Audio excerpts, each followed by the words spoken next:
Good afternoon, Governor Hochul. I'm joined by our commissioners.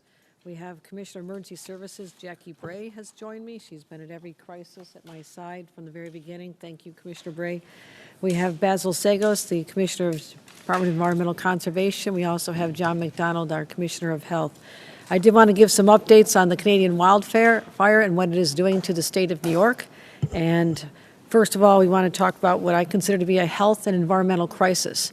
This is a very serious, dangerous situation, and I also want to thank our DEC and our commissioners for literally for the last 5 days sending out regular, consistent warnings to everyone about what was coming, how to prepare for it, and what we can expect going forward. So we've been talking about this, but yesterday the situation worsened considerably, and certainly we're feeling those effects today. This is typically a West Coast phenomenon. We're used to following the news of the fires out west as well as in Canada. And today we're talking about wildfires that are affecting the quality of life and the quality of the air here in our home state. As we all know, the normal air quality index, safe, normal, is 50. Parts of our state have seen a level of over 400 in the last 24 hours, and that is a dangerous situation. I can give you updates. We have some of the high areas. Brooklyn in the last hour was at 413. This is, again, safe level is 50. This is 415.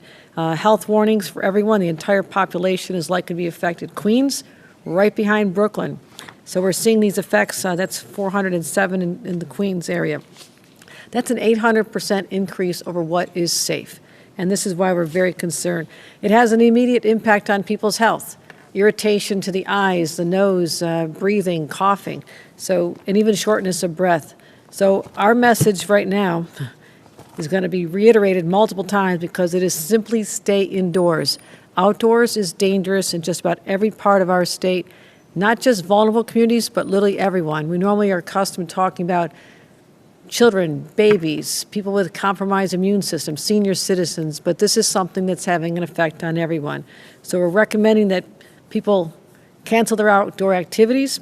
We know that some of the baseball games have been canceled, outdoor activities from professional sports are canceled, and just plan your exercise even around this.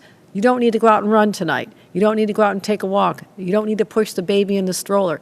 This is not a safe time to do that. I want to reiterate that. Just got off a Zoom call with my grandbaby down in Washington.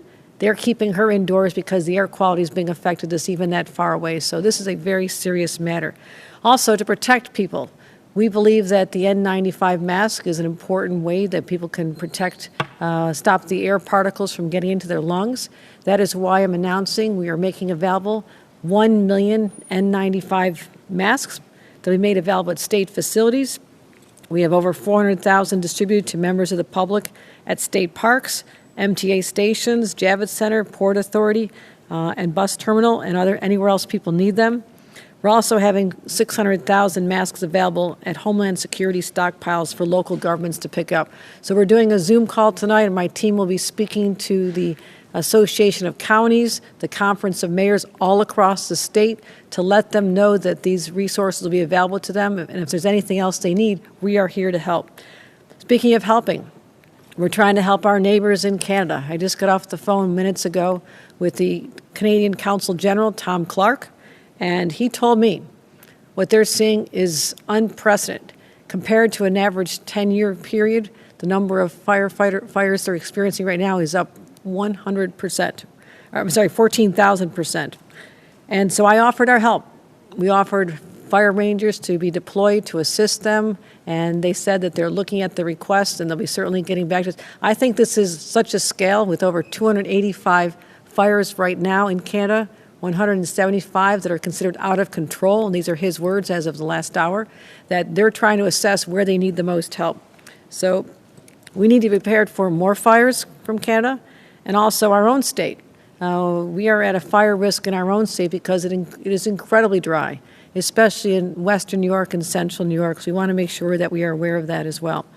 We want to make sure that central and western New York, I'm going to ask everyone to be very careful about having their own fires at their homes, their barbecues, their backyards, open fires in every part of the state of New York, because the last thing we want to do is contribute to this problem of having wildfires. We had to deal with this in the Catskills last year, and they were out of control for a number of days. We do not want to have a repeat of that, so we're asking everyone to be very smart about their own fires here in the state of New York. And I would say, basically, we've seen some very extreme weather. My first week as governor, almost 2 years ago, we had 2 hurricanes. We had record snow events in western New York, my hometown, and now we're seeing something that is absolutely unprecedented. So with climate change, we have to be prepared for all conditions, especially what we're experiencing now.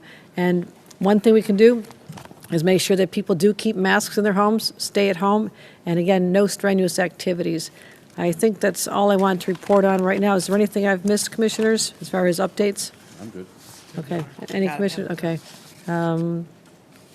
And as far as what we're expecting, I just spoke to our meteorologist, and we are in the home of the National Weather Service right here, as well as our Mesonet monitors, where we can identify all the conditions across the state literally in real time, and that's what they've been doing. I want to thank everyone who's part of our team for being so on top of this and getting warnings out at such a regular interval so people take this seriously. But again, just the last forecast, northerly winds throughout the atmosphere are bringing the smoke down from Canada, and right now they're in the hazardous range, and we're expecting over the next couple of days they'll be heading westward. Buffalo and West New York are going to be in trouble tomorrow. Right now they're having a slight reprieve compared to what we're experiencing in New York City and in Albany. So this plume, if you follow it, it is moving. Right now it is shifting further west, and I want people in western New York to be ready for that. So we're expecting this to abate possibly over the weekend, but that does not guarantee that this won't come back, and that is the message. So continue watching all the alerts that are going out. Go to our website, track the information, but until the numbers get back down to at least half of what they are, 50 is perfect, but in the 100, 200 range, this is other than that, it is a very dangerous situation. So last message, please don't go out if you don't have to. I feel like I say this during snowstorms as well, but this is about your health and your family's health. So please just stay indoors, use the masks. I know there's some people are saying it's even difficult to breathe in their own homes, and this is an unprecedented situation, but we've been focused on this, helping our Canadian partners whenever they need us, as well as trying to make sure all New Yorkers know how serious this health threat is.